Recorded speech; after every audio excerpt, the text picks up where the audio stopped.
سيدنا ومولانا محمد وعلى آل سيدنا ومولانا محمد وبارك وسلم. عن أبي سعيد الخدري رضي الله تعالى عنه عن النبي صلى الله عليه وسلم قال: إن من أمن الناس علي في صحبته وماله أبو بكر. متفق عليه.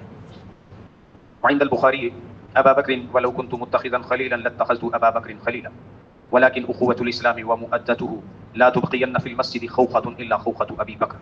وفي رواية: لو كنت متخذا خليلا غير ربي لاتخذت أبا بكر خليلا. متفق علیہ.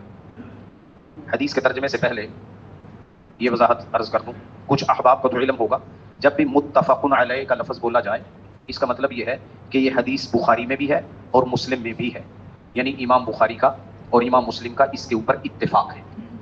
تو جہاں بھی متفق علیہ کا لفظ بولا جائے اس کا مطلب ہوگا کہ یہ روایت بخاری میں بھی ہے اور مسلم میں بھی ہے. چنانچہ یہاں پہ بخاری شریف کے الفاظ الگ سے بھی ذکر کیے. ابتداءً دونوں کے اندر جو تذکرہ ہے، سیدنا ابو سعید خدری رضی اللہ تعالیٰ عنہ بیان کرتے ہیں کہ رسول اللہ صلی اللہ علیہ وسلم نے ارشاد فرمایا کہ سب سے زیادہ احسانات میرے اوپر صحبت کے اعتبار سے، یعنی کمپنی دینے کے اعتبار سے، میرے سنگت اختیار کرنے کے ساتھ رہنے کے اعتبار سے اور مال خرچ کرنے کے اعتبار سے، وہ ابو بکر کے ہیں. سب سے زیادہ جس نے اپنا مال میرے اوپر خرچ کیا، اپنا وقت صرف کیا، وہ ابو بکر ہے. پھر آگے امام بخاری رحمۃ اللہ علیہ نے الگ سے جو الفاظ ذکر کر رکھے ہیں، جو روایت ذکر کی اس میں تذکرہ کیا، اس میں ابو بکر کی بجائے ابا بکر کے الفاظ آئے. مطلب ایک ہی ہوتا ہے، اس سے مطلب پہ فرق نہیں پڑتا. وَلَوْ كُنْتُ مُتَّخِذًا خَلِيلًا، اگر میں کسی کو جگری یار بناتا. خلیل ایسا دوست جس کی محبت دیوانگی کی حد تک پہنچ جائے، ایسی محبت اگر میں کسی سے کرتا تو پھر ابو بکر سے کرتا.